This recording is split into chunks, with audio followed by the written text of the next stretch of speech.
hockey fans, are you ready to brave the wild with me, your host, Paladino Joey, or Joey Awajan? Brave the Wild is available on all of your favorite podcasting apps, and of course also on the Hockey Podcast Network. Thank you, Dylan and Kyle, for having me on board that awesome network. Thank you once and always for downloading and listening to the show. It is a great pleasure to be back on board with you once again today, as the Minnesota Wild have another pretty successful week, to be quite fair. 3-1 and having fun.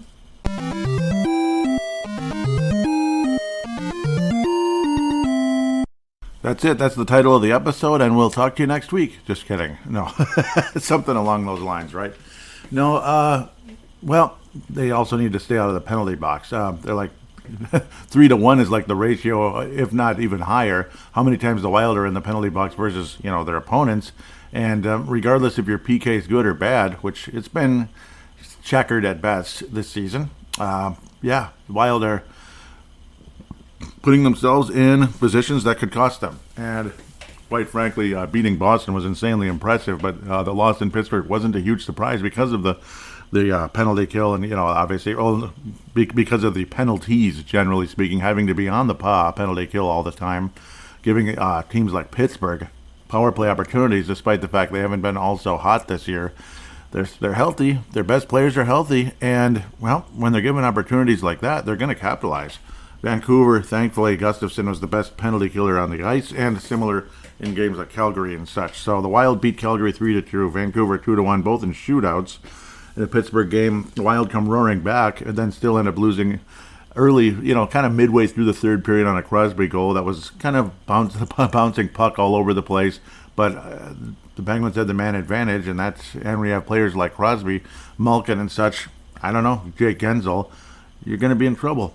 Thankfully, the Wild again escape Boston with a 4-3 win. That's easily the feature presentation of this episode, and one of the feature presentations of the entire season. To beat Boston on the road. Boston has been a phenomenal regular season team, and we'll see if they can actually finally win a Stanley Cup again. The upcoming games, we have 3 games to preview after 4 games to review. Montreal in Xcel Energy Center, so this is a homestand, 3-game homestand as we head into Christmas. Yes, Christmas, the real thing. Oh boy, yep, and we have our annual New Year's Eve game again. Yep, we'll get to that later.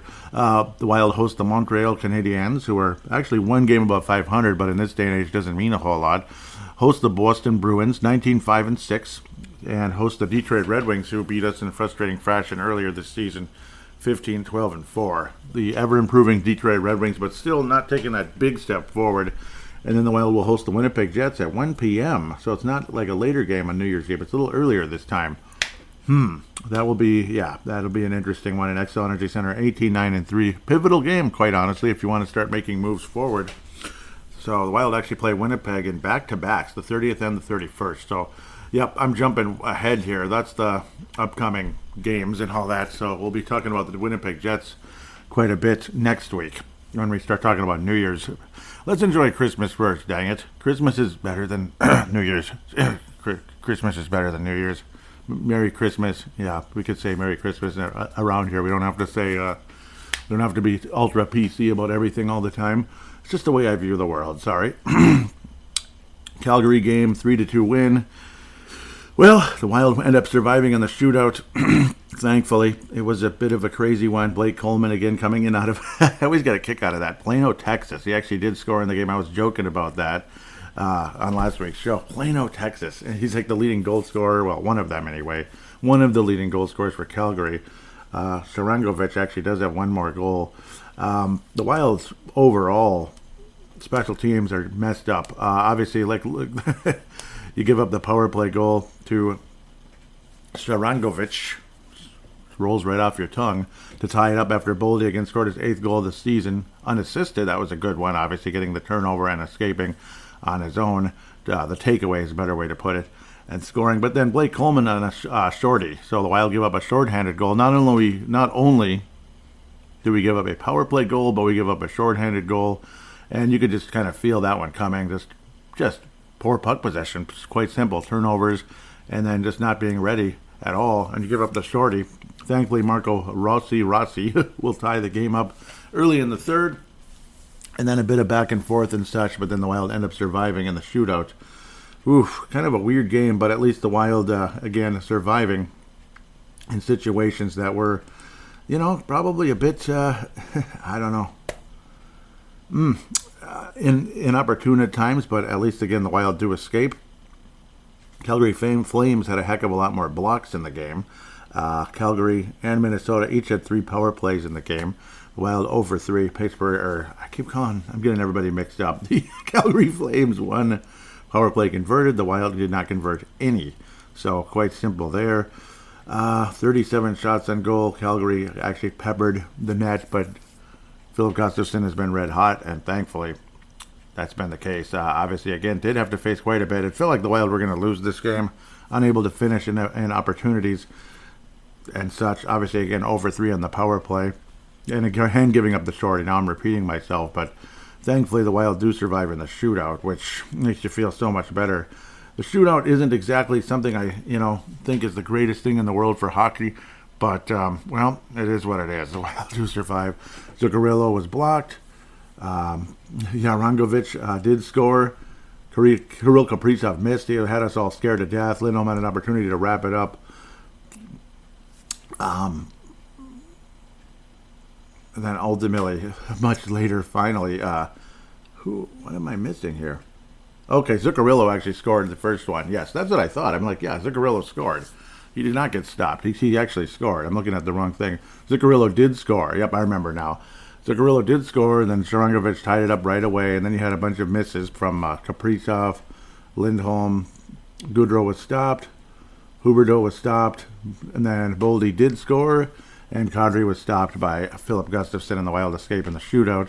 So, again, kind of the more, again, a more defensive approach, more responsible approach when it came to the overall game. Again, but the penalty minutes continue to happen. This wasn't the worst game ever. 3 power plays.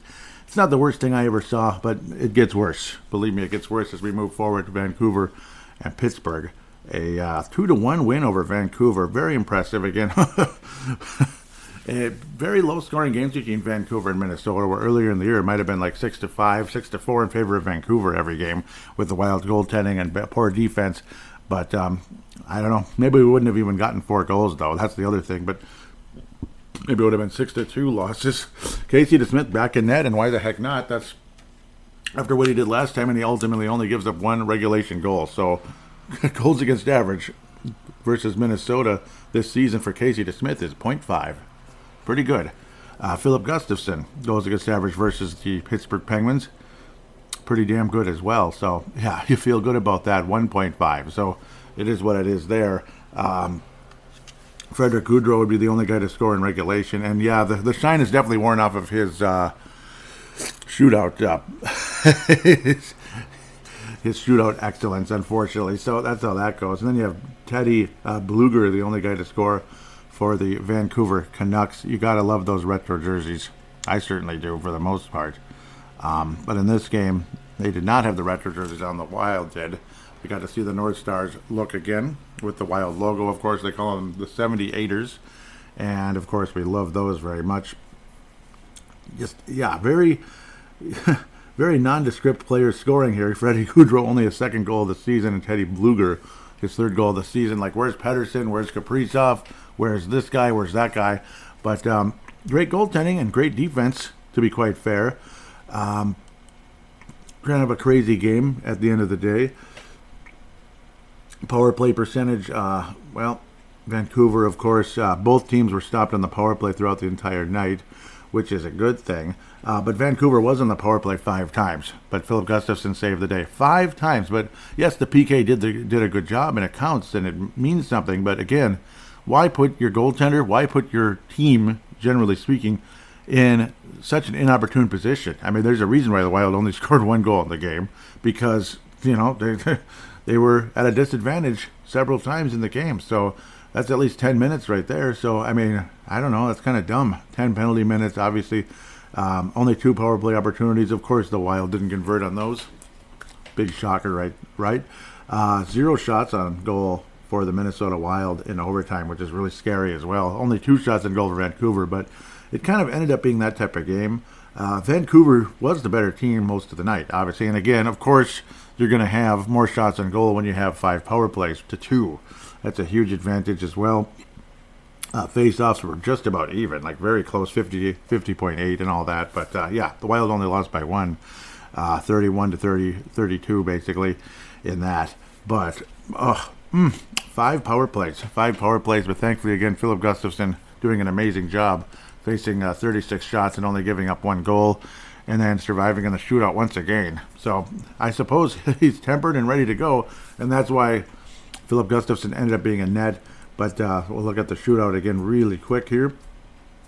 Zuccarello opened things up with a goal again, which is great. We appreciate that very much. Kuzmenko missed it. Then you think, oh my God, we're going to win. Boldy score? Nope, he didn't. JT Miller, no. Kaprizov, no. Pedersen, no. And then the Wild end up winning 1-0 at the shootout, 2-1 overall by, they just call it a 2-1 victory, despite the fact there was no regulation or overtime goal that actually counts. But the shootout goal from Zuccarello ended up being the game winner at the end of the day, which is kind of funny and cool, I suppose.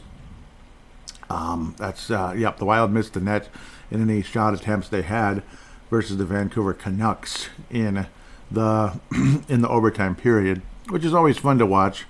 But unfortunately, again, the Wild survive in the shootout. And Gustafsson, phenomenal in both of those games, especially in the Vancouver game, though. I mean, 5 power plays? It's pretty good. So you figure, okay, it's Marc Andre Fleury's possible last stop in Pittsburgh, unless maybe he signs Pittsburgh next year or something. If it's either for the whole season or for a day or whatever the heck it is. Maybe he's in Pittsburgh at some point again, but chances are this could be his final stop in Pittsburgh one way or another, as an opponent, as a starter, or whatever the heck the situation is. And, well, we go with the hot hand with Filip Gustavsson instead, which is a little bit sad and frustrating for some people that wanted to see Marc Andre Fleury against Pittsburgh, myself included. But at the same time, you understand, because Gustafsson's been pretty freaking good. And honestly, he was good in this game. He was just put in poor position. He was just put in terrible situations, honestly, because the Wild give up 5 power plays again. Now, we didn't give them up in scores necessarily, but we put ourselves at a disadvantage 5 times in the game. It's utterly ridiculous. Like, how does this just keep happening? 14 penalty minutes for the Wild in this one. Ridiculous. 5 power plays. 5. The Wild had 3. Wild scored nothing on the power play once again, and Pittsburgh had 2 power plays in the game. Two power play goals anyway. And they dominated in the face-off circle as well, for the most part, did the Pittsburgh Penguins, 33-24. Things like that, definitely not helping. The Wild try as they might, but honestly, at the end of the day, again, you make a nice comeback after being down 3-0, but again, put yourself in a hole, and then, of course, the game-winning goal happens on the power play as well, and it's kind of a bouncing puck, and then Crosby ends up finishing things off. Riley Smith has had a relatively disappointing season, ends up scoring early for the Pittsburgh Penguins as well. But at the end of the day, it's the power plays. It's the penalties, generally speaking. Like, you don't want to say penalty kill. It's the fact the Wild have been in the box constantly. So you're setting yourself up to lose, basically. Like, say, pool, you have to kind of set yourself up and all that. But if all the balls are in, like, terrible angles and such, you're not going to make it. And maybe you set up the other person accidentally. That's pretty much what the Wild are doing here, if, say, you're playing pool. Now, why am I getting into pool? I have no idea. I guess the puck ricochets off the boards and such. Yeah, okay, sure. Corner pocket, he scores? Nah, doesn't work. It just doesn't. Jake Guentzel, 14th goal of the season. Riley Smith scored early. Again, 3-0. It just felt like, what is this? Terrible. Pittsburgh, obviously, it's like every single player you've heard of. Riley Smith won the Stanley Cup with the Vegas Golden Knights, and he'd been valuable with them forever. Goes to Pittsburgh, a little bit disappointing. Guentzel, obviously, is pretty much the top scoring guy now in Pittsburgh. Yeah, entering his prime and such. Erik Karlsson, I mean, who hasn't heard of Erik Karlsson? Sidney Crosby, if you haven't heard of him, you don't watch hockey at all. Malkin, kind of the same thing, other than if you hadn't heard of Malkin, it'd be because he was out for the season or something. An injured reserve, long-term injured reserve, that type of thing, which happened about 55 times pretty much probably in his career. Now, I'm not trying to be a jerk about it. It's just an unfortunate fact. Yes, big time. The Wild thankfully would mount a comeback. Ryan Hartman, Faber getting another assist, and the argument is that he should be on the top power play. Not even on the second power play, but the top power play. and why in the blankety blank was Brock Faber never on the power play for the Minnesota Golden Gophers. I mean, you saw the way the puck placement the guy made even in the NCAA tournament last spring. Just like, wow, look at this guy. Look at the puck placement. Look at the way he set up a goal in one of those tournament games, just kind of knocking the puck off the boards the way he did. It was just perfectly timed. It's like, dude, this guy's smart. Like, he's a genius of a player. How is he not on the power play? Like, what the heck? What the heck, man? And now you're seeing him as a guy that probably should be on the number one power play on a National Hockey League team versus like a college team. It's a pretty big jump. Jake Middleton, again, this was a nice play. I actually really like this. Not because Jake Middleton made a spectacular play, but right place, right time, and able to finish, sure. But Kirill Kaprizov battling against the boards, battling, is able to retrieve the puck. Nifty pass to Boldy, and then a nifty pass to Middleton. Basically from, we'll call it, what side would it even be? I don't know. Well, just say right to left. I'm just saying it. It could be either way. My right or your right. Right? Sorry. I had to do that. But a couple of nifty passes and Middleton able to finish as he was approaching the net on a one-timer. As he was approaching the net and scores to make it 3-2. That was honestly my favorite goal of the game. Also, again, Damon Hunt getting a second assist. You know, his first assist in the NHL, his first point in the NHL, his second assist play, getting the puck to Merrill, who put the shot on net and deflected by Vinny Lettieri. It almost looked like Merrill was the goal scorer on that one, but it was deflected by Vinny Lettieri. And then Crosby again bouncing puck. And then you see all the big names, all the fancy, glitzy names on that power play. And they should be there because, well, if you have talent like that, why not take advantage of it? Why isn't Pittsburgh better? I don't know. They're just not, I guess. They do give up a decent amount of goals. Casey DeSmith isn't there, you see. That's why, because Casey DeSmith, you know. Well, I don't know. I was a little bit hard on him. Maybe the Penguins' defense just stinks. It kind of does sometimes, but their offense, when healthy, is as good as it gets. And you put them in an opportunity to beat you, they're going to. Because that's exactly what happened. Sidney Crosby, 18th goal of the season. Gensel and Malkin. I mean, it's just, you know, back in the old days, it's like 80s Oilers. You know, like say you put Gretzky and Messier together with Curry or something on the power play, which happened. And it's like, oh my God. You know, things like that. You know, you even think of like Nugent Hopkins with Draisaitl and this Connor McDavid guy on Edmonton at times. But unfortunately, see, they're kind of like the Penguins of the Western Conference. Talent super top heavy, but I don't know, still not winning games, unfortunately. Those guys are significantly younger, though, I'd have to say, than Crosby and Malkin. And not as injured as those guys, Crosby and Malkin, can be at times, knocking on wood here. So I'm not trying to jinx anybody. I don't wish injury on anybody, honest to God. So we'll keep moving forward. But again, 5 power plays. 5 power plays for Pittsburgh is going to put you in a, you know, that's going to put you in a position to lose the game, especially against, you know, those kind of names. TD Garden, touchdown Garden. I'm just kidding. It's, you know, trading stocks, which is kind of fun and such. About as nondescript a power play as I could ever imagine. To think this was a power play, and a lot of people are thinking, why? Well, at least it worked. Do you want to hear the names here on the power play goal that put the Wild up 1-0? Marcus Johansson, 2nd goal of the season.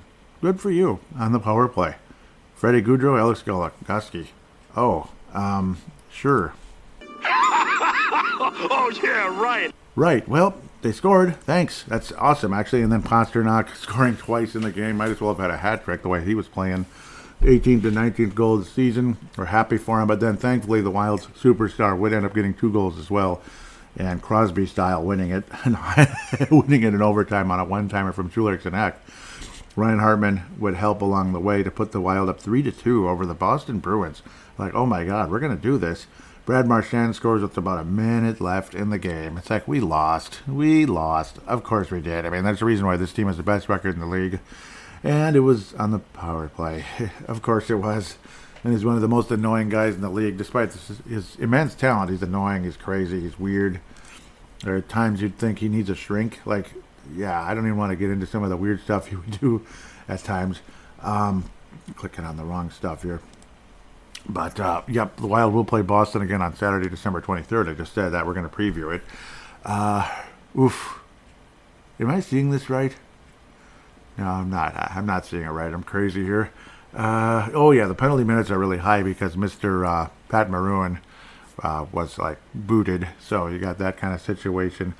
Boston had one power play, or had three power plays, three power play opportunities, and the Wild had one power play, and we actually scored. So 1-for-1 in the power play, and Boston Bruins had their power play really late in the game again, in the box at inopportune times.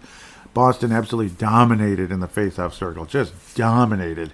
I remember seeing like, ooh, look at this. It's Matt Boldy versus Charlie Coyle because I believe it was Eck was booted out of the face-off circle. And, okay, cool. Boldy versus Coyle, and a lot of... when people were frustrated with Boldy, we were comparing him to what Charlie Coyle was doing here. Like, just kind of not really getting over the hump. It was frustrating. And then he goes into a third line center role with Boston. And it's like a perfect fit, like a perfect match. Where we don't want to think of Boldy as that guy. And again, it's Boston guys, again, going up against each other. There's a very big Boston vibe with the Minnesota Wild. Even before we had, even before we had Bill Guerin or Mr. Paul Fenton, who are both Boston guys. It's funny. Boston replaced Boston, and then our coach is from Boston, and we also had Torchetti years ago, too. But Coyle's from Boston. Boldy's from Boston, so it's just kind of fun. I like it. I like the Boston vibe, but at the same time, sorry, I keep saying the accent, but I like it. I like the vibe and everything. It's fun. But, of course, Charlie Coyle won. That's the point I've been trying to get to for about 2 minutes here, and you're probably banging your head on something, with maybe listening on earbuds, I don't know, but banging your head on a tree or something if you're outside, thinking, Joey, get to the point. So, sorry. It was just funny, though. It's funny. I like the whole Boston vibe with Minnesota, but thankfully the Wild escaped that city and are now back to 500, back up to par, which in the NHL obviously means you're out of the playoffs still. So it's going to be a little extra work now to be able to get back into playoff positioning or keep on losing. What the hell? Hello, great player. I don't know. Boston 19-5-6, and that's with the loss. So Boston had only lost 4 games. Then you got the Boston Celtics as well in the NBA, along with the Minnesota Timberwolves with the best records in all of basketball. Fascinating that the Timberwolves are that good. Check out Timberwolves Explosion if you're interested. That's a podcast, of course. But yeah, Boston having first place teams, like dominant first place teams in both leagues. But the Wild escaped this one, and the Wolves actually beat the Boston Celtics earlier this year as well. So freaking impressive, to be quite fair. So Minnesota's had a little success against Boston so far this year, and this game was a lot of fun. It's actually flashing on the screen right now. 2-1. There's Charlie Coyle. Kind of like, I don't know. There's Charlie Coyle. That's all I got to say there. It's third line versus third line, literally, at this moment. Yeah. Anyhow, it's just funny. That power play, though, it's like continuing conversation. Why is Goligoski even on the power play? But I suppose he has some offensive ability. It's just he's just not a good defenseman anymore. He can't skate anymore, which is a problem. He's like a step slow, that type of thing.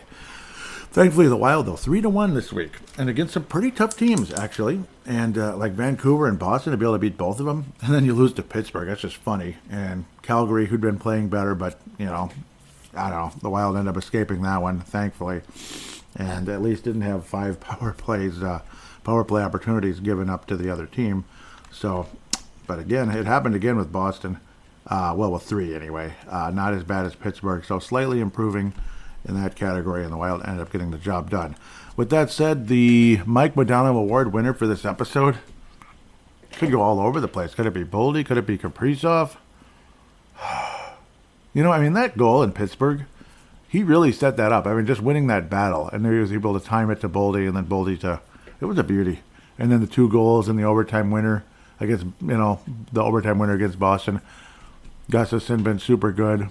It wasn't necessarily his fault the way the Wild lost to the Pittsburgh Penguins. Again, I've talked about 50 times already, the power play opportunities for Pittsburgh with that spectacular fancy power play they have.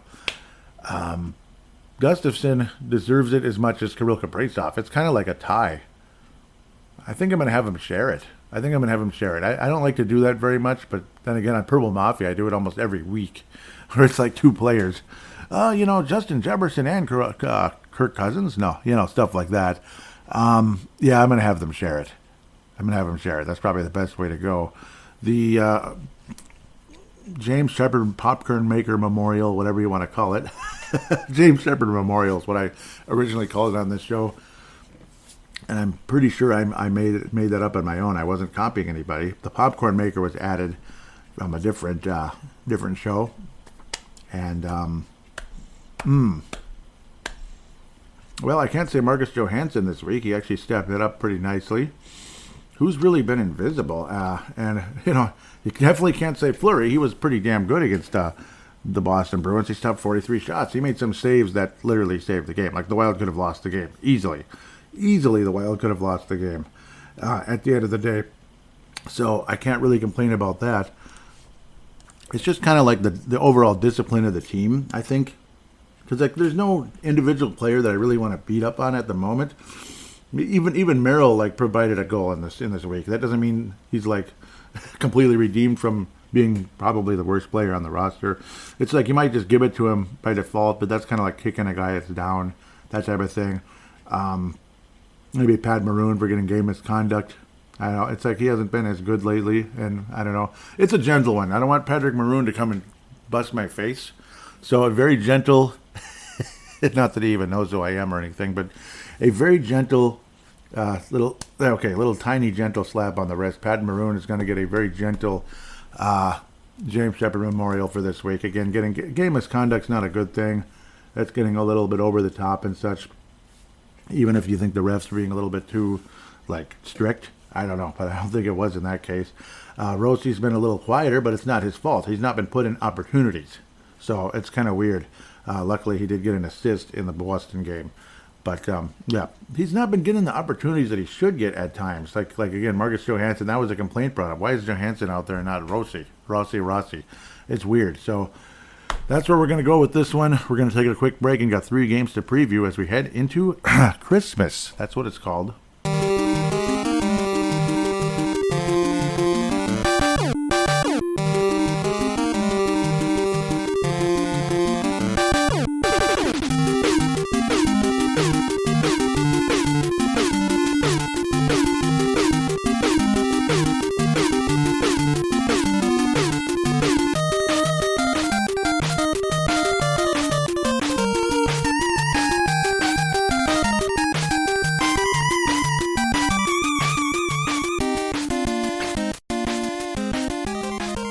And we are back here on Brave the Wild, segment number 2, previewing 3 games, looking at the prospects. But first, yes, I like to say prospects.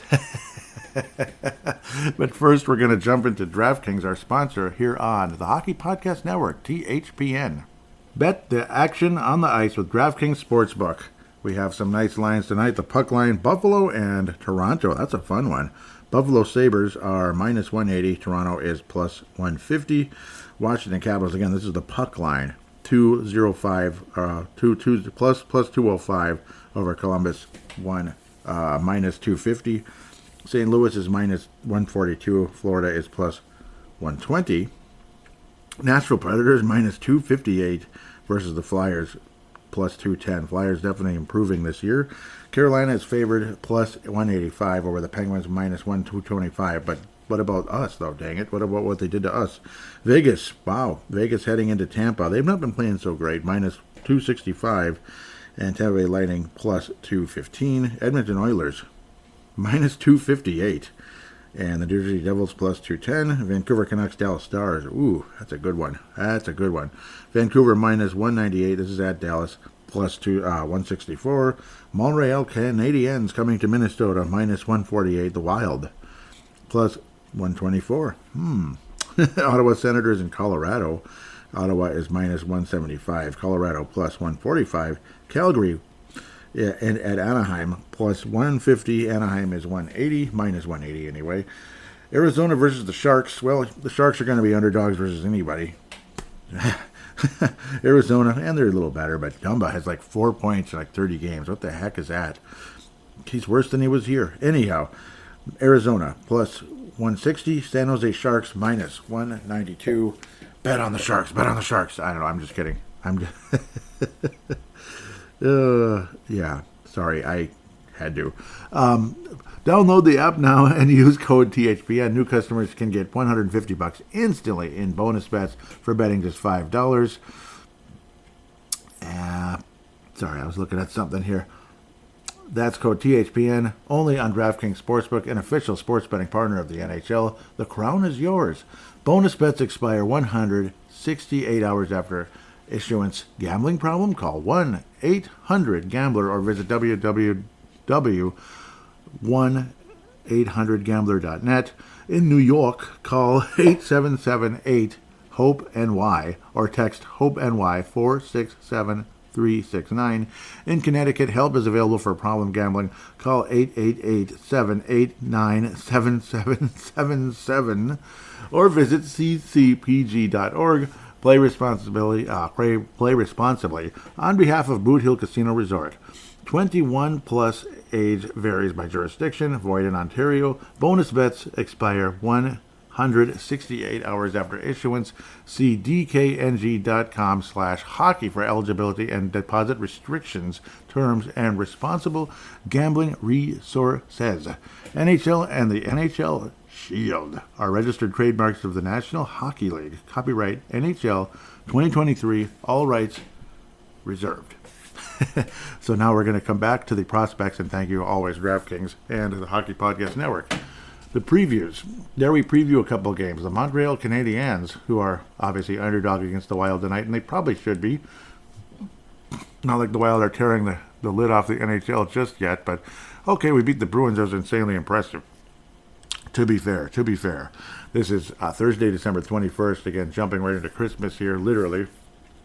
Tanner Pearson, injured reserve as of December the 10th. Alex Newhook, remember him, injured reserve, November 30th. Jordan Harris, expected to return in 10 to 14 days at the end of November. So what's going on? Let's go. It's been a month. But what is this, the NBA? No, he probably is back. It's just still lingering there. Matt Zuccarello, also on injured reserve week to week now, unfortunately. So that's another one going into the Pittsburgh game, unfortunately. Matt Zuccarello, injured reserve. I believe it's like a chest area type of situation. So week to week, and I didn't even talk about it. My apologies. Spurgeon has been out for a while. He was out for the 19th game against December 19th anyway versus Boston. He might return. He's on the trip, so type of thing. He went on the trip anyway. Now they're back home. Jonas Spurgeon, of course, a broken wrist or arm or something like that. Has been out since December the 9th. Yeah, that was a 4 to 6 week. It's more like 6 to 8, but we'll see. Because it's a bone. Broken. It's most likely a broken bone. They haven't said it, but it is. You know what I mean? Just put 2 and 2 together. Montreal, what are they? Like one game above 500, right? So, yeah. 28th in goals, the Wild are 24th. 21st in goals against, the Wild are 15th. Thank you, Gustavsson and Marc Andre Fleury. Similar to last year, how both of them really got better. The Wild did win 5-2 on October the 17th, way back at the beginning of the season. One of our 5 wins under Dean Evison at the time. Power play, very equal almost here. Boy, these games both suck. Absolutely suck on the seasonal anyway. We've been better with John Hines, generally speaking, in special teams, but still overall grade is poor. Power play 22nd, Wild is 23rd. That would be Montreal's is 22nd. Montreal 28th, the Wild are 31st on the penalty kill. And it doesn't help with the penalty minutes. The Wild are 29th in the league. 29th. So we've been plagued by penalty minutes forever. And it's not the refs picking on the Wild. It's just undisciplined play. Montreal's 20th. So this is the season finale. Will the Wild get the sweep? I would like to believe they can, and they like to believe they will. The Wild have been definitely better under John Hines. There's no doubt about it. For fair reasons or unfair reasons, they've been better. Jake Allen's giving up 3.5 goals a game practically. Save percentage still miraculously, though, above 90 at 90.4. Sam Montembeault sounds like he belongs in Montreal. 7-4 record, 2.79 goals against average. Save percentage of 9.11. 9.11. Not bad, at least respectable, right? Nick Suzuki. Yes.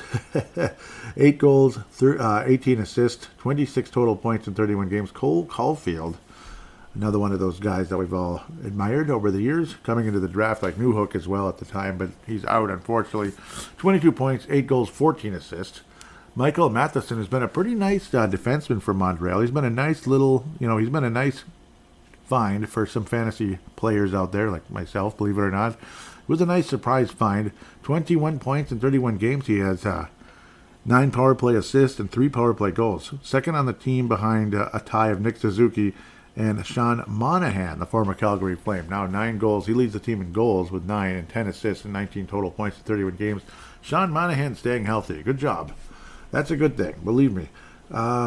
Looking for any old familiar names. Kirby Dach, remember him. 2 games so far on the season. Yep, so Kirby Dach. Montreal's 3-2 in their last 5, including a shootout. Well, no, that was the first game of them. Yeah, they beat Buffalo on the shootout, lost to Pittsburgh, and recently beat the Winnipeg Jets on the road 3-2. Pretty good win actually. So I think the Wild do beat the Montreal Canadiens. I'd like to believe the Wild continue to move in the right direction. Why not? A 4-2 with an empty netter. 4-2 with an empty netter. The Wild end up winning the game. Matt Boldy will score again. Matt Boldy will score again. That's my little crystal ball prediction, you can call it. The Boston Bruins. Ever heard of them? Yeah, a little bit. They're still one of the top teams in the league. Milan Lucic. Yeah, now they put it on there. Last week they didn't, and it made me look like an idiot, and because I'd forgotten. Because I don't know. It's sometimes you miss stuff, and it's my apologies. I apologize deeply for not remembering the domestic situation going on with him. He'll be entering the Milan Lucic, out since November, will be entering the NHL/NHLPA player assistance program while he remains on an indefinite leave. Yep, so there was a domestic thing going on, unfortunately, with Milan Lucic, a wonderful player for many years with Calgary and others, and Boston in the past. I believe he won a cup with Boston. I'm almost 99% sure he won a Stanley Cup with the Boston Bruins in 2011. Derek Forbort, injured reserve as of the 7th of December. David Pasternak, the Poster, whatever he is, Pasta Head, whatever he is. Multi-goal game against the Wild, one of the best players in the National Hockey League. There is no doubt. Jeremy Swayman, who was not in the net versus the Wild. Linus Ullmark was. And Linus Ullmark was the best goalie in the league last year. 2.86 goals against average for Ullmark. Swayman, 2.06 goals against average. They are number 2 in the league in goals against, are the Boston Bruins. I'm jumping ahead. Swayman has the only 2 shutouts on the season. I'm not really jumping ahead, but Boston's only 18th in goals. They're not exactly an offensive juggernaut, but they're shutting people down. They have the best penalty kill in hockey and 8th on the power play. So the Wild actually did score against the best penalty kill in the league because they give up goals once in a while. Second in goals against because of guys like Swayman. The Wild won recently, and I just talked about it. So, yeah. The Wild are actually playing better than Boston in our last 5. We are 4-1 in our last 5. Boston is 2-3. 2-3. So Boston's actually been losing a couple games lately, including some shootouts, if I remember correctly. They beat the Islanders, so never mind. They didn't lose in the shootout. And the Wild survived in a couple that I just talked about. Can the Wild sweep the season series? Wouldn't that be amazing? Pasternak, 24 assists with his 19 goals, 43 total points, way above a point a game. He's on pace for 100 plus. Charlie Coyle, very good season, 10 goals, 11 assists, 21 total points, one of the best, if not the best, one of the best third line centers in the league. I can't call him the best third line center in the league. I just refuse. It's Charlie Coyle. I refuse. Sorry. I can't talk about the goaltending. It's obviously very good. The goaltending's been good, and you have guys like Pasternak, Brad Marchand with 13 goals, 14 assists. He tied the game up, remember, with like a minute left, and I thought almost everybody on the planet thought the Wild were going to lose that one. But Wild ended up surviving. Boston's not playing so well. Dare we strike while the iron's hot and actually beat the Boston Bruins again? Do we sweep the season series with Boston? That'd be impressive. It really would be. I think the Wild have won, 4 out of... Nah, my number's way off. The Wild have been around too long for me to come up with that. So I'm going to leave that stat blank in my head, floating around in blue screen of death land, where it belongs, I suppose. Basically, Boston has not owned the Wild, but they've had a winning record against Minnesota. It's kind of along that lines. I don't have the exact numbers in front of me, because some of that stuff it's nice to know, but it's like, I don't know, you can only get into so much information at times, so without boring you, I suppose, after a while. Depends, I guess, who's listening. I'm having a hard time who to pick in this one. This is kind of like a pick 'em. You know what? Just pick 'em, right? No, I can't say that. Boston's probably going to win. Let's just be fair here. It sounds too good to be true. The Wild are going to sweep the Boston Bruins this year. And if they do, great. Then I'm wrong. Maybe we drop one against Montreal. But I got to hope and pray the Wild can beat Detroit coming up. Yeah, because I'm kind of going to the 2-1 week. I can't go 3-0. And if the Wild do it, great. Good for us. Awesome. Happy New Year. You know, maybe you sweep Winnipeg too. That'd be even better. Then it really is Happy New Year time. And pick up where you left off, if you know what I mean. Which is further proof New Year doesn't mean anything. You want it. Sometimes if you're doing good, you want to pick it up where you left off. Yeah, and if things aren't doing good, then you desperately want to change back to where I need to be. Boston wins the hockey game. Final score of 3-2. 3-2. Boston wins the game, but the most likely guy to score in the game is going to be Kirill Kaprizov. He's going to do it again. Kirill Kaprizov will at least get one goal in the game versus the Boston Bruins. Again, no Zuccarello, so going to have to figure things out there. And then 4 days later, on Wednesday the 27th after Christmas, the Wild host the Detroit Red Wings. We did not have a pretty game against this club last time we played. From what I remember, 4-1. Ugh, that was awful. That was, wasn't that the day? Yeah, I think that was when, that was the day that Everson got fired. It was like right after Thanksgiving. That was the game, 4-1. It was like, man, that was, you could just kind of tell. It was a listless, lifeless game. Detroit's third in the league in goals. Third. 22nd in goals against. So you expect kind of a higher scoring game. Like the Wild might be able to score against him too, but we only got one freaking goal. Ugh, but third in goals, that's impressive. 14th power play, 20th on the penalty kill. They're kind of a little bit messy with the penalty minutes as well. 22nd in the league, and the Wild are 29th in the league. 31st power penalty kill, pardon me. Detroit has lost 4 in a row. 4 in a row. Their last win was a 6-4 win over the St. Louis Blues.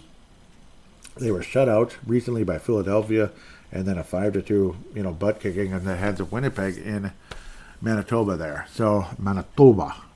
I want to believe the Wild can win this game. Alex DeBrincat with 15 goals. Pretty impressive, actually. I believe the Wild win this game. I think the Wild return the favor in this one. 5-2 win. 5-2 win. I think the Wild kicked Detroit's butt, actually. I think so. 5-2 win. It's going to be like the Winnipeg game in a sense. James Reimer, 2.87 goals against average. He's only 2-5 on the year, though. Save percentage of .903.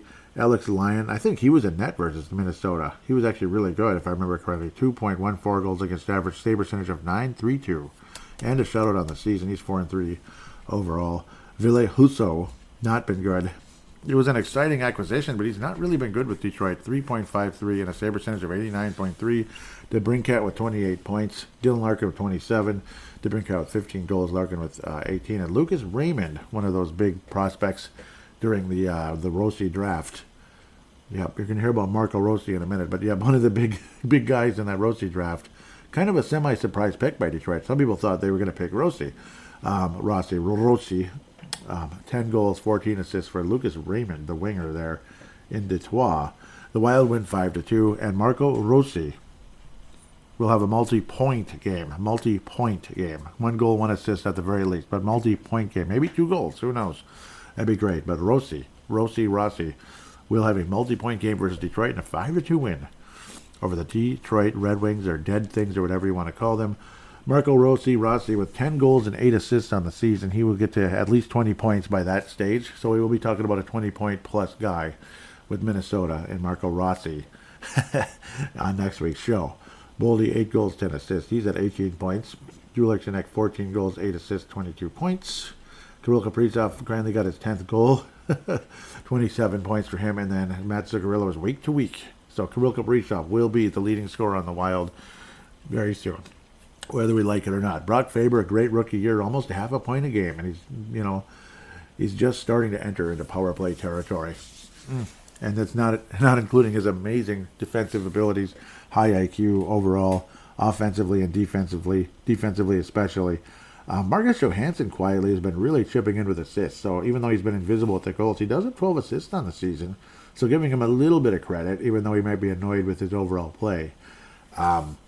Goaltending situation. Yep, Filip Gustavsson is the first Wild goalie to get below 3 goals a game at 2.91 with a putrid start. 2 shutouts on the season already. Save percentage of 90.6. So, yep, let's get to the prospects now. I'm bouncing all over the place, but that's where we're heading now. Just wanted to look at some of the important numbers and some of the important players with this club. Damon Hunt did get his first assist, like I talked about, so good for him. The Iowa Wild. Nick Baton had a hat trick last night, and it was mostly the prospects, but thankfully, Sammy Walker chipping in with 3 assists. 3 assists in that epic game. Unfortunately, Valsteed, now that we're changing the name again, pretty soon it'll be Jesper Valsteed. I don't know, but it's Jesper Valsteed now, apparently. He was shelled. 5 goals yesterday. He was actually taken out of the game. So that kind of sucks, the 7-4 loss for the Iowa Wild. Nick Baton. Now it's 7 goals after the hat trick. That's right, hat trick.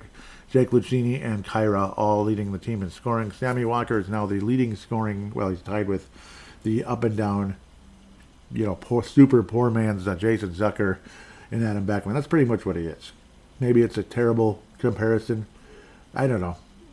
It's the consistency thing, not the skating ability. Like, obviously Zucker could skate. He was fast, so very fast. He was lightning fast, but he was inconsistent. He was like a Jacques Jones of the Twins. Like, wow, 3 home runs last week. He is kicking butt. His batting average is he's batting like 400 the last 2 weeks. Whew! And then here come the playoffs. One for like 20. It's like GTFO. And it was like a harmless single, in the 8th inning when they were down like 4-0 or something. Yay. That's about it. That's kind of that. There's a lot of Jacques Joneses in sports. A lot. They're everywhere. Sammy Walker, though, 10 assists now in the year with the 3 assists in the most recent game. Simon Johansson, he's been the most consistent defenseman down there. He's unfortunately, though, he is a -12. He's been on the ice for some of the worst situations, unfortunately for him. Ryan O'Rourke's been adequate, but just kind of running the mill so far. Lambos is taking steps forward gradually. We're talking baby steps forward, where Hunt was the best defenseman in Iowa. And I think the Iowa Wild, that is. I don't want to get him compared with the Iowa Heartlanders here. I got to just say the whole name from now on, especially when I talk about the Heartlanders briefly coming up. Damon Hunt has been the best defenseman down there, especially prospect-wise, and he's one of the younger ones. Vinatieri, obviously, both of them deserve to be with Minnesota, I believe. Minnesota. Yep, still on the Wild, but Minnesota, I know. Spacek has been showing nice little signs as well. Doesn't get the points yet, but they're going to come. And Bankier with multiple goals now, coming back from injury, and he's been good in the 5 games he's been out there. Very encouraging. Just Iowa's generally been the Wild. The Iowa Wild have generally been not good. That's why you see a lot of minus this. Everybody's a minus something.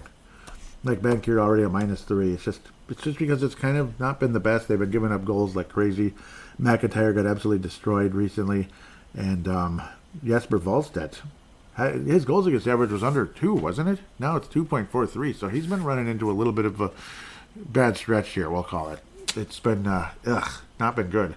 Bankier, though, 2 goals already in just 5 games now with the Iowa Wild at 20 years of age. That minimum age for rookies in the AHL. So, pretty cool.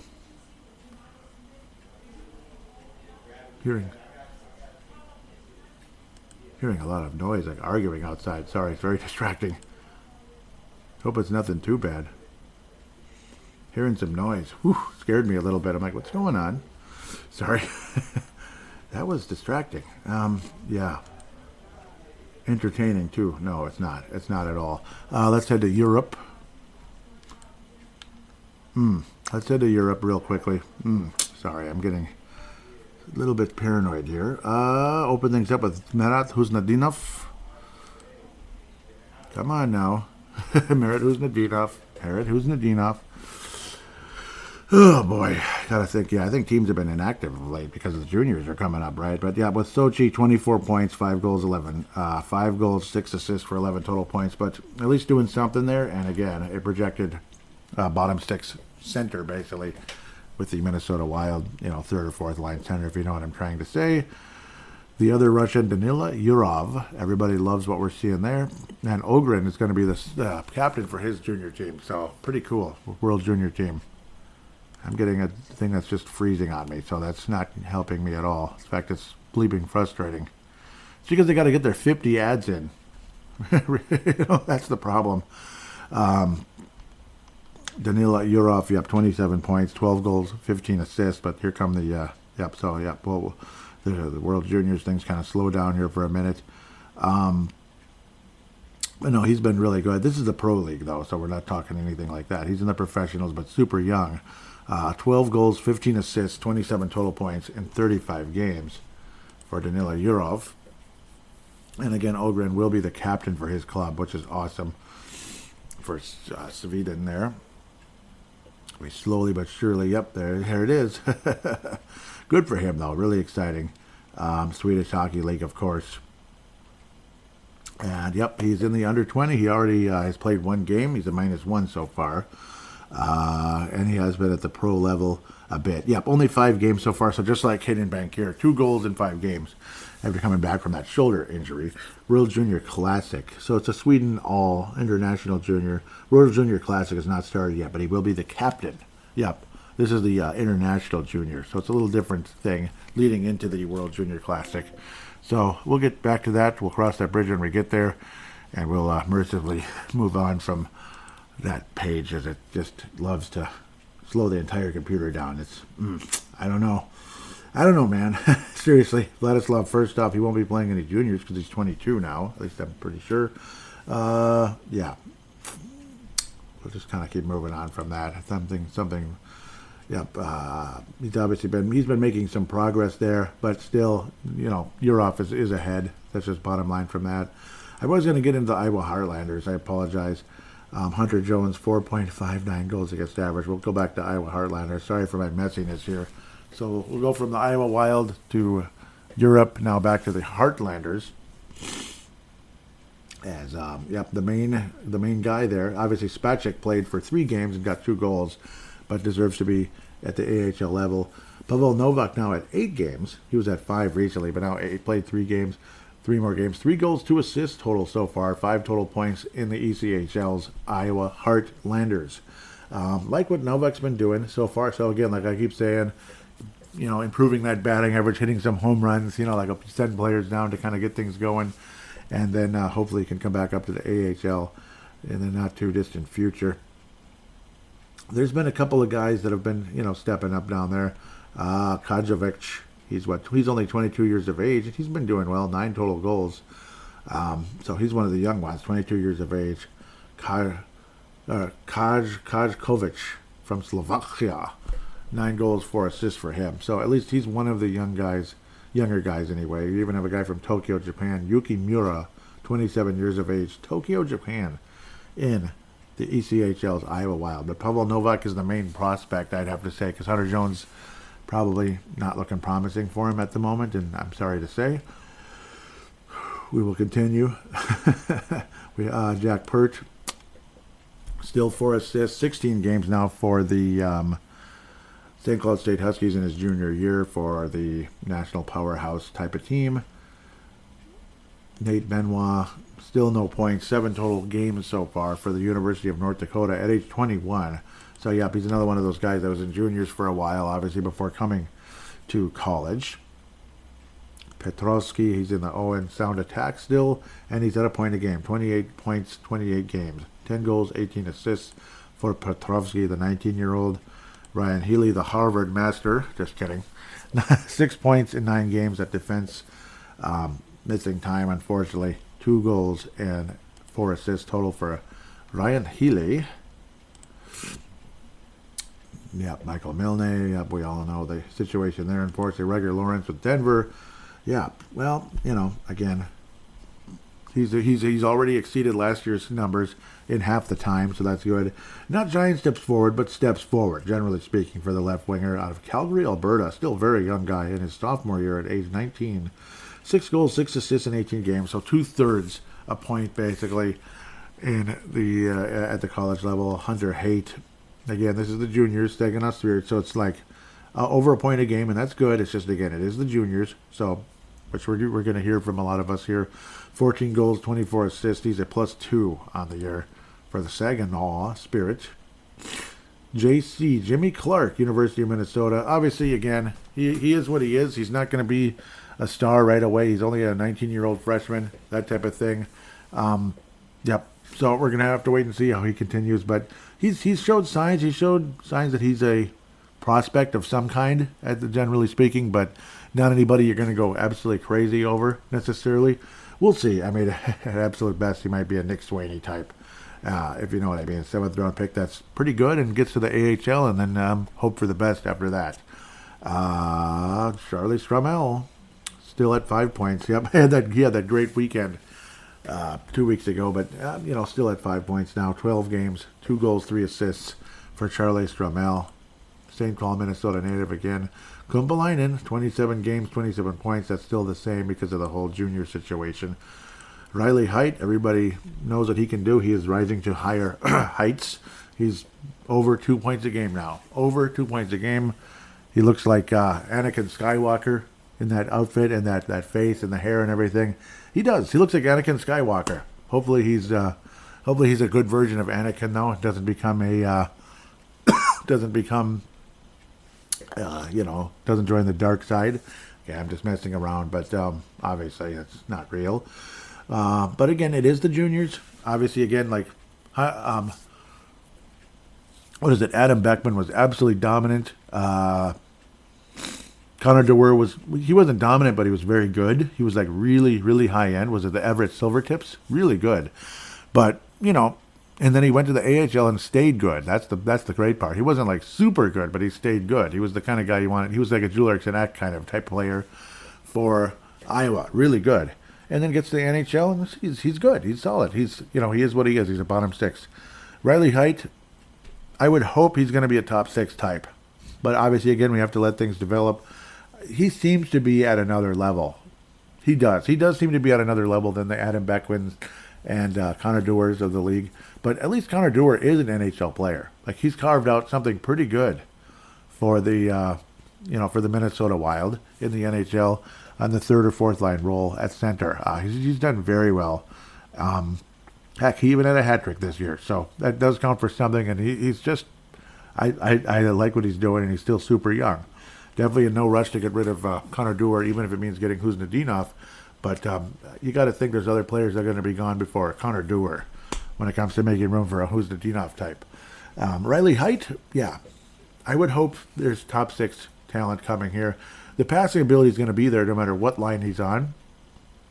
And I got to think he's the kind of guy you're going to want on the power play. But again, I guess we'll cross that bridge when we get there. It is very early. It's, again, like guys might get 150 points of the AHL, or WHL or OHL or something like that. And then, they end up not doing as much once they get to the AHL. But we'll have to wait and see. Riley Heidt, though, really impressed. And he is a 2nd-round pick. It's not like he's like a 7th-round pick. So that's the prospects, So that's kind of like what we have to look forward to. Riley Heidt, Kuznetsov against Jesper Valsteed shelled a bit this week, unfortunately. 5 goals given up, and it wasn't a complete game. He was pulled. So that was quite unfortunate. We'll see how things. We'll see how he does in the upcoming weeks. With that, we'll take a quick break and return for a fun, entertaining fan interaction segment.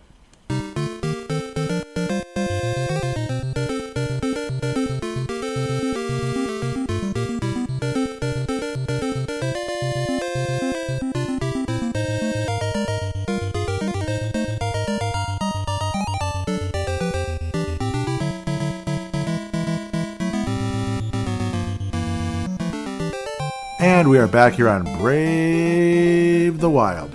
Here we are. So, fan interaction segment is right here and right now. I hope he doesn't mind if I mention one thing here in the private conversation, because it's anything like it's we're not telling any secrets to people like what the heck is going on or anything. What am I watching? Okay, sorry. He says Bankier has looked good. He also needs to add muscle to his frame, but he has good vision and instincts in the offensive zone. Wallstead was terrible last night. He gave up 6 goals on like 16 shots. Most were the leaky variety, where he got part of it to trickle by him. Yep. Yeah, so for it only to trickle by him. So, yeah, extremely frustrating, but nice to hear Bankir progressing. So, again, yeah, that was obviously nice information to add to the show. I figure I would. Again, it's not like it's not like he's telling secrets about what's going on behind the scenes with Bill Guerin and such. I've been fairly quiet on that because I don't really know. I don't really know. It's not like I don't care. I just don't really know what's going on there. So it might be a little bit of a strange situation. On to the Facebook, or I call it Facebook now. On to the Twitter account, the X, at Brave the Wild, is where we are now. I was asking thoughts on this up and down team as we head into Christmas. Tag it #BTWOman and ask as many questions and comments as you like. So, yes, that's how we like to do things here on Brave the Wild in the fan interaction segment. Looks like, yep, there's a good number of them, which I really appreciate. The Derek Felska lightning round hath returned. Kaboomies. Yep, I'm going to add the Brave the Wild lighting round to here. Crease and Assist podcast. Yep, the Crease Assist podcast. Absolutely awesome. Derek Felska. It was funny. See, he was sick. He was sick and missed the show 2 weeks ago, and then this last week, then Teresa, his wife, was sick. But so Kalisha probably has nothing to worry about. I don't think they're spreading viruses through microphones and speakers. So she's lucky in that case. But yeah, when you're married, it is what it is. So you just pray to God you don't get sick of her. Anyhow, lightning round beginneth. I think the Minnesota Wild are what we felt they were. They are who we thought they were, and we let them off the hook. That's pretty much what happened with the Penguins, right? We let them off the hook. Okay, sorry. A bubble playoff team at best, but they can't afford pedestrian goal scoring from its big salaries. Yeah. They don't seem to have the consistency necessary to take themselves out of the hole they dug. That's the thing. Yeah, like, where is the consistency? Where is the consistency? And yeah, the late penalty by Goligoski, high staking, it was kind of a questionable call. Goligoski and John Hines were a bit we're a bit perplexed, and it's kind of fun to watch. I know, I'm laughing. Doc Faber's like, oh, that's okay. We're not going to give up a goal here. No, they did, actually. I remember. Yeah, they did. Anyhow, there was a response. Ty Sandstrom, nice to hear from you. He says, where is he? Yep. This is not a playoff team. Something is way off. Faber should garner some attention for Calder, but that's all they have going for him. I'd say Rossi too, a little bit. But yeah, Faber's closer to the Calder Cup than Calder Trophy. That'd be great. Sorry, he's closer to. Yeah, I had to do that. He's closer to Calder than Rossi, definitely, because I mean he's a do-it-all defenseman that is going to be one of the best players on the team. Very much so. The lightning round continues. Should the Minnesota Wild have given Marc Andre Fleury the starting against Pittsburgh and starting against Boston instead?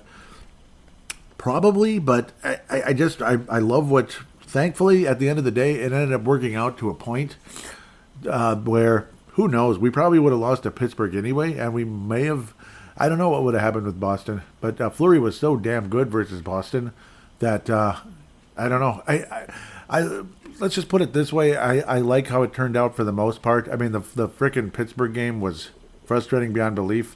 Like, play with better discipline, you might have a chance. We're going to see the Marchand goal here. There it is. Nope. Well, it's coming. Whenever it happens here in like the next 60 seconds or so. No, less than that. There it is. Yeah. Anyhow.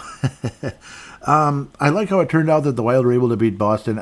I guess it kind of, we kind of figured we were going to end up splitting in that series, that little back-to-back.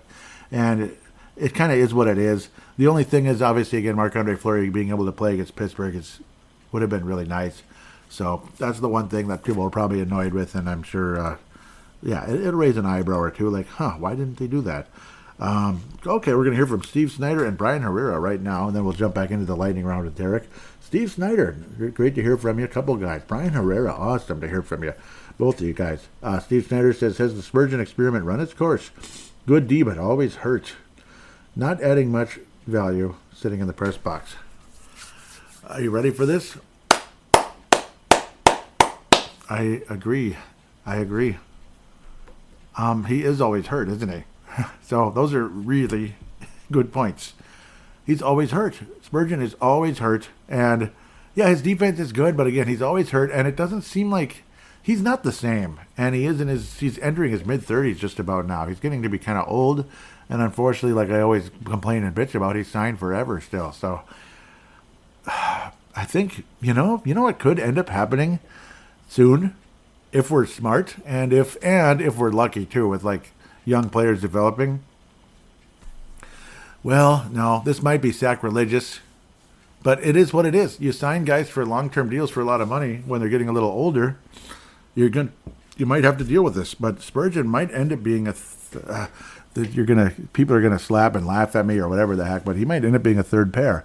If you're looking for a possible solution at the third pair position in the future, like say going into next year or such, and we finally get rid of certain guys that we don't want because they're really old and really past their prime, like Goligoski, and then Merrill's just not good at all, maybe that might be where we're headed, possibly. But like he would play more than the average third pair, put it that way.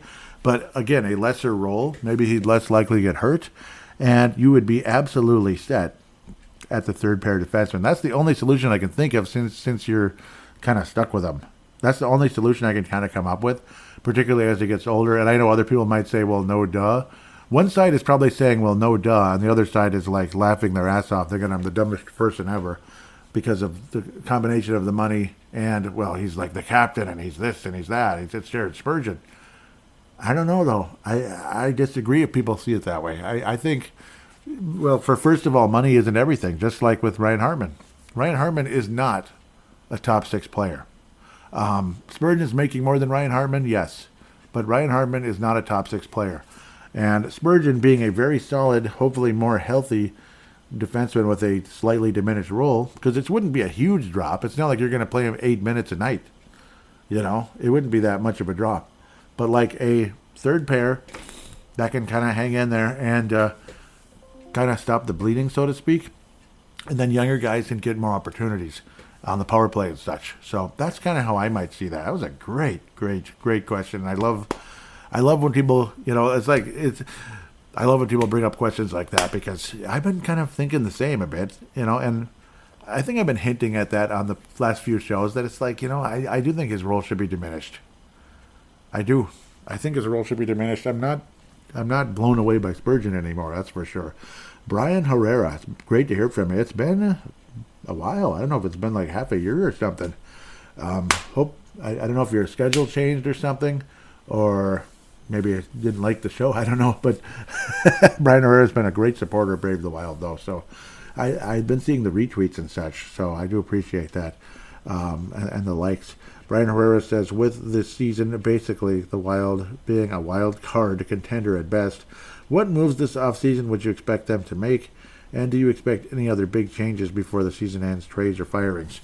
Firings were probably good at the moment, but then again, I guess with the front office, some of the weird drama going on there, I guess you never know. Apparently, Guerin was kind of going at the... It's a popular guy. Is it Andrew Height, I believe is his name? Popular guy. I'm probably getting the first name wrong. But very popular guy who's been on the... what do they call that thing? Straight from the Source podcast more than once with Michael Russo. Yeah, he's like the main ticket guy, like and all that, getting guys tickets and flights and such, hotels and all that. He's booking hotels. Apparently, Guerin went at him or whatever, but you guys know the story more than me probably at the end of the day, or you know it as much as I do. So maybe I'm babbling too much. I think I don't expect any more firings, but there's got to be some kind of trade. Hopefully the Wild find a way to dump Merrill one way or another. Again, luckily it's 1.2 million. It's not like it's 4 million like Ryan Hartman and Foligno and such, and gajillions like Spurgeon. Yeah, gajillions until like 2030. That's the annoying part about Spurgeon and that cap. It's frightening. Here I go pulling up the cap friendly again. Every week, man. I'm telling you. Every week. Okay, yeah. See, freaking 3 more years after this one. 7. Oh my God, that's a lot of money. That'd be a very expensive third pairing defenseman, but well, I mean, it kind of is what it is. You signed him. I mean, you signed him. 34 years old. You know that? And you signed him. That's a lot of cap hit going to a guy. Oh boy, that's a lot of money going to a guy when he's going to be in his upper 30s. So, and you're going to have to sign Faber pretty soon. You know, I don't you get sick of it? Oh, this guy's contract's up. Oh boy, you got to sign him. Goligoski's going to be gone one way or another. If somehow, some way we could move Merrill, that'd be great. I wouldn't be surprised if the Wild make at least a move here somewhere. Some of the, like, I wouldn't be surprised maybe if the Wild possibly look to trade Marcus Johansson, even though his passing has definitely been helpful.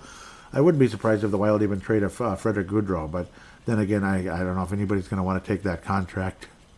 Like, the money's 2.1, it's not the end of the world, but 4 years remaining after this season. So, it's kind of tough to say. Like, Brandon Duhaime, we'll see if he comes back. I'm kind of doubting that. So, it's kind of more of an off-season thing, I think, than regular season. When it comes to possible moves during the course of the year. Yeah, like the 3 guys at the, Kirill, Boldy, Eck, obviously they're not going anywhere. We love Foligno for some reason. I mean, I like him. I don't love him. I just don't. I just don't. It could be like a Johansson type of thing. Or it could be like Johansson and or Merrill. Like Goligoski, I'm guessing they're just going to let it run its course. It kind of is what it is. Like, nobody's going to trade for him. I don't know. Maybe like minor moves like that don't really affect the current Minnesota Wild. That's the other thing.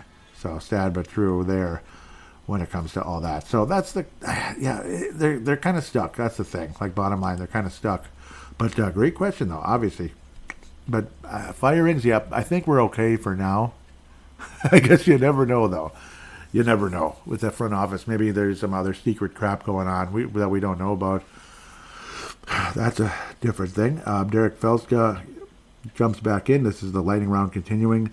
Why would you oblige Jacob Yeah, that was weird. Lauko's request to fight with the Minnesota Wild leading 1-0. Connor DeWard did only. Yeah, Connor DeWard did only to be mauled at that point. Yeah, that was bad.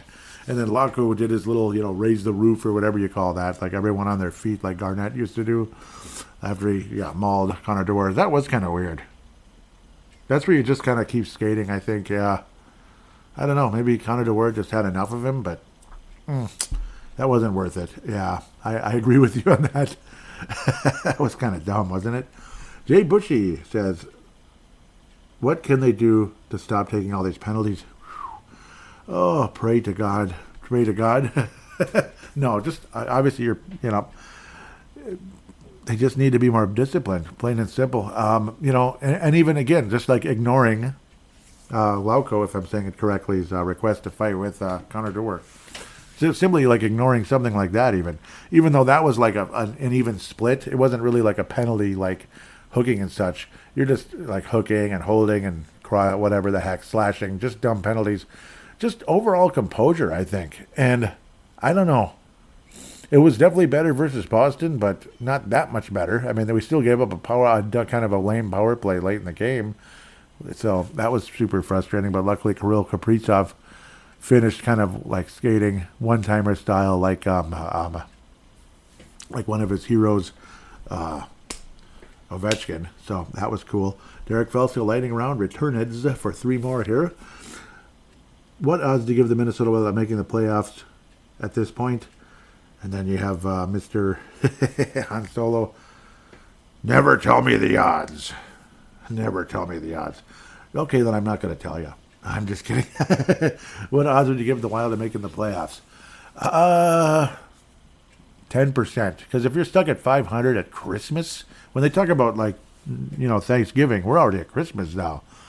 Yeah, we're already at Christmas, so I will say 10%, maybe 20 at best, like 1 out of 5 at best is my humble opinion, I think. So that's what odds I'm leaning towards. And actually, it's 1 more. Here we go.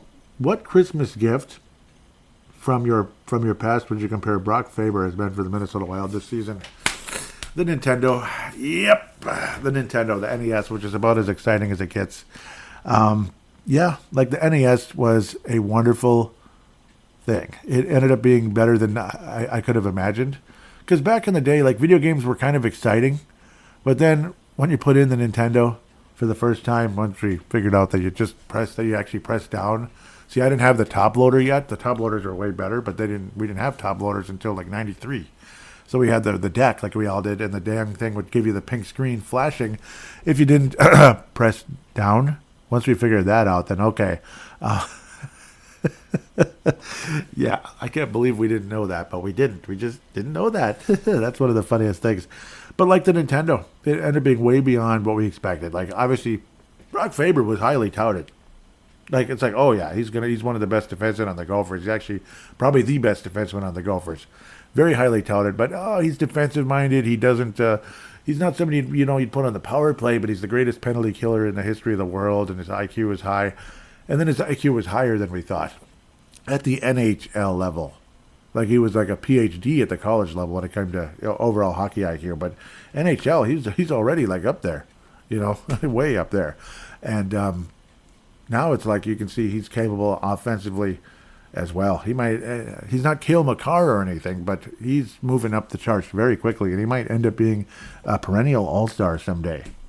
I might be overrating him a little bit, but you never know. He just might be a perennial all-star someday.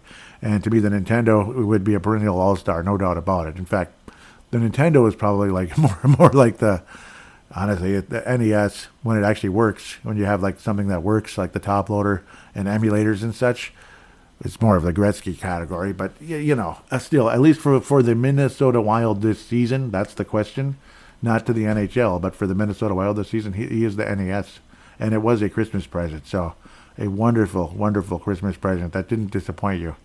Like, you get this radio control car. It's awesome. It's the coolest thing ever. But they break easily. Or maybe it's not as good quality as you thought it was.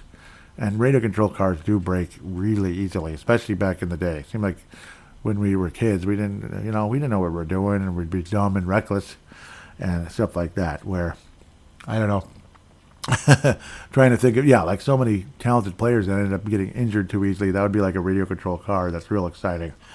The NES, they can last a lifetime, and that's kind of like a Brock Faber could be hopefully a lifer with the Minnesota Wild. That was a wonderful final question. Wonderful. I love that kind of stuff, and thank you, Darren. That was awesome.